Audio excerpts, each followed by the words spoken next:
What is up guys, it is Michael and welcome back to another AFK Arena video. Today we are covering the Treasure Scramble inside of AFK Arena guys. One of the best game modes to focus on in my opinion is the Treasure Scramble. The amount of value and rewards you can get from the Treasure Scramble is amazing guys, and you really need to focus on building your heroes specific to the Treasure Scramble. First we start off guys, we need to know what is the Treasure Scramble. So we press this I right here for information. We will go through what the Treasure Scramble is. Number 1. A single Treasure Scramble season has a duration of 10 days. Players can create their team formations one day before the season begins. Now, each Treasure Scramble only lasts for 10 days, right? But you can put in your formations 24 hours before the event start. Now, I like this because some people do forget and sometimes they don't put the formation. Like I did one time, I forgot to put formation, and obviously I couldn't continue on day 1 because I didn't choose a route. Now, once you choose a route, so either blue, red, or green you can choose from. Now, I choose the blue route for no specific reason. I think it's the best color out of all of them. But honestly, guys, if you want to focus on Treasure Scramble, you want to pick your route 24 hours before the event starts and set your formations obviously. Number 2, Treasure Scramble is a region divided cross-server event. All heroes within the game mode shall have a level of 360. Their gear and tiers will remain unaffected. Only all heroes are for level 360. Now this separates the whales from not whaling and having 850 level heroes versus a level 300 new player, right?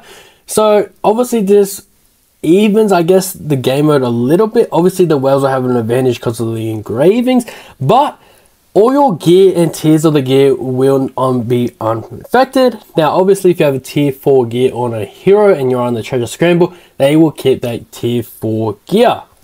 To conclude this guys, heroes will not receive any artifact effect bonuses, so artifacts do not matter in this game. Now I know a lot of people worry about artifacts, but for the Treasure Scramble you don't need artifacts as it grants no bonuses. Number 3.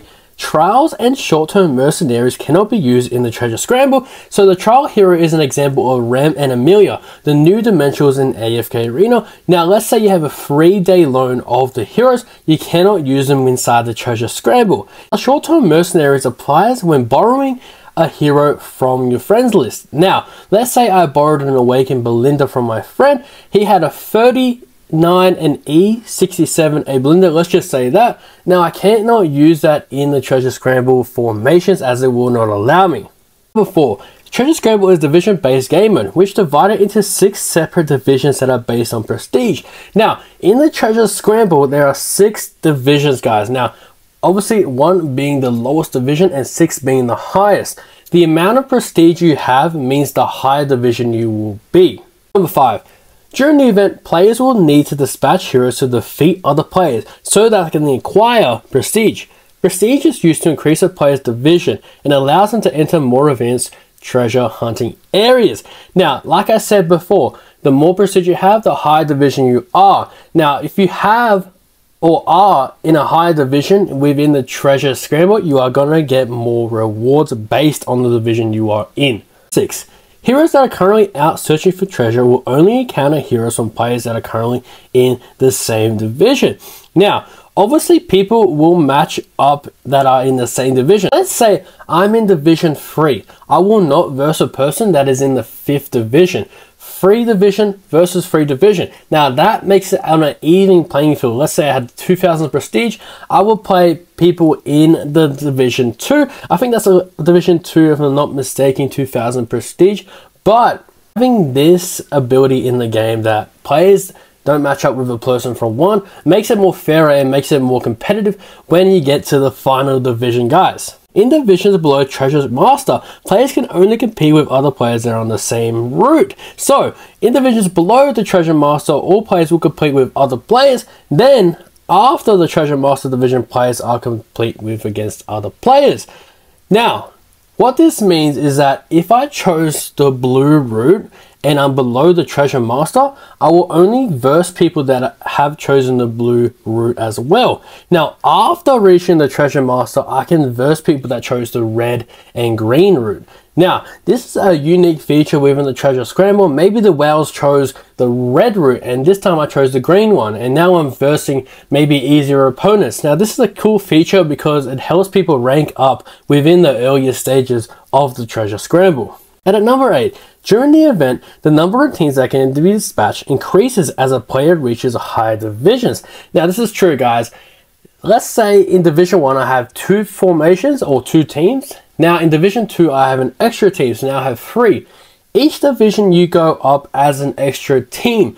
Now this is important, guys, because you want to build a lot of heroes that are viable for the Treasure Scramble. And obviously for new players this is hard because you need a lot of heroes, especially when you get to Division 5, Division 6 and beyond, guys. It gets really difficult with the 6 and 7 teams, but if you are fully invested and if you want to dominate the Treasure Scramble, guys, honestly, this is the perfect event to build your heroes towards because the rewards are insane and you get twice the amount of rewards in the Treasure Scramble. I'll explain that later. Number 9. During the event, all players' individual teams will explore and battle independently of one another. Each team can encounter enemies up to 100 times per day. Now, in the Treasure Scramble, you actually fight 50 teams a day. So you actually fight 50 players. Now, obviously 24 hours will be 100. So every 12 hours you fight 50 and another 12 hours you fight another 50, equaling 100 every day.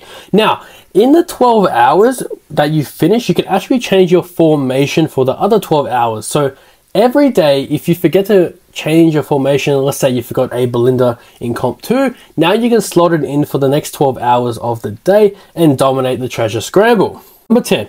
After players have confirmed their participation in the event, their configured team shall begin treasure hunting every day at UTC 2 o'clock, UTC 1400. Players can adjust their teams at any time within the season. Team adjustments will take effect as of the next treasure hunt. Now, like I was saying before, guys, there is 2 resets. So basically 12 hours I can have 2 formations, and the next 12 hours I can change those 2 formations for that time. Number 11. After heroes have been dispatched, their statuses shall remain locked. Combat calculations are based on the stats that heroes have at the time they are dispatched. Now, an example of this is, let's say I have an Awakened Feign that was 39 in E60. Now, let's say I got his E60 to E80. His E80 won't update until the next round of the Treasure Scramble. Now, what I mean by that, so say in the first 12 hours, I had Feign E60. Within that time, I upgraded my Feign to E80. The next 12 hours, when it updates, now he will be E80, guys. Now, this is actually a smart move by AFK Arena because some people like to upgrade their heroes and maybe be a little bit strategic so it updates in the Treasure Scramble, but you cannot do that within this game mode, guys, as it will not update. Number 12. If a team formation is empty at the time of dispatch, the formation shall be automatically filled by the system. Now, if you somehow forget to fill in your Treasure Scramble formations, it will automatically do it for you, guys. But honestly, I highly recommend you log on, guys. It takes 2 minutes, set formations, and get the rewards out of this game mode. 13. During the event, receive rewards including daily exploration rewards and leaderboard rewards. Now, in the Treasure Scramble, just for being in there, you get rewards. Now, it's not an amazing amount of rewards, but it is enough for the whole entire event, and they do add up over time. Now, the leaderboard rewards are for how high you rank within the Treasure Scramble. Now, we will get to that later. 14. After each search team has finished a battle, players shall receive random exploration rewards based on the division the player was currently in, then when they encounter an enemy. All exploration rewards shall be sent to the players the following day of the event and can be claimed automatically when the player enters Treasure Scramble event page. Now, obviously, guys, this is what I was talking about before. You get rewards for just clicking on the Treasure Scramble. Setting in formation, guys, every 24 hours you will get a reward. It is called the Exploration Reward and is based on the division on where you are at. Now, finally, number 15. The leaderboard rewards will be tallied every 5 days when the event officially begins, and the rewards will be sent out to your mail. So, the leaderboard will actually update in 5 days. So let's say you were ranked 20 and it's been 5 days, you will get the top 20 rewards. And let's say you went down back to 30 the next 5 days, and now the event is over, you will get the top 50 rewards in the Treasure Scramble. Now, if you forget to collect these rewards, they will automatically be sent to your in-game mail. Moving on to the rewards in the Treasure Scramble. Now, unfortunately, I cannot go back to the 1%, 2%, 5% rewards, but we will go over these rewards right here. As you can see, they do distribute a little bit. They get higher, obviously, the higher you go and rank in the Treasure Scramble. But let's look at the first place rewards. You get 5,000 diamonds, guys, 15 stargazer cards, 260 baits, 30 chests, which contains this, guys, these emblems which help upgrade the signature item. Now, I don't recommend you choose this one. I recommend you choose the gold one, guys. Now, the 40 red chests, which is absolutely game changing. The extra 20 chests, which you can get PoE coins, engraving mats, or the red engraving cores. And guys, the huge one, 10-time emblems to help you build the new awakened heroes. Obviously, when you move down the list, these rewards get fewer and fewer, or the resources that you get. But honestly, there isn't a change from first to top 10, I don't think. Now, 20, there is a change with the stargazing cards with the diamonds, the chests in total within the time emblems as well. Now, the top 50 is usually what I rank within the Treasure Scramble. So I'm getting 3,700 diamonds, 10 stargazing cards, 150 baits, 30 of the choice chests, 25 are another emblem choice chests, obviously the red ones, and obviously engraving and PoE coins, tier 4, and the 6-time emblems, guys. Now, the amazing part about the Treasure Scramble is that this is only round 1. So actually your rewards double. Now, obviously this is 5 days you will get these rewards, and then the other 5 days you will get the same reward, but honestly they double. Now, let's say I ranked in the top 100, I will get 5-time emblems. I get my stargazing cards, guys. That will go to 18 total, 10 total, 28 of these total, 60 total, 2 of the tier 3s, and 40 red chests along with the 260 baits and the 6,800 diamonds, guys, which is absolutely value, guys. You want to aim within the 1% to top 100 within the Treasure Scramble to get the most out of your rewards. When we look into formations within the Treasure Scramble, you really want to focus on the heavy damage dealers and obviously the support and tanks that can keep the high damage dealers alive. Now, take example from my team 1, guys. Now, obviously it is different from here. As I said, I still have the A Brutus comp first, but obviously Fane, guys, in round 1 is honestly a bit risky. So I've changed the formation for the first teams to A Brutus 1 and the second A Belinda. Now, these teams will give you a guide on how to build them. Now, guys, if you don't have these heroes, please let me know in the comments and I will try and build off the heroes you have. So you don't have A Belinda, a Steven replacement. It depends really who you have in AFK Arena for you to have some value within the Treasure Scramble. But I'm just going to go through what I had last time. I'm not actually sure what I have for round 2.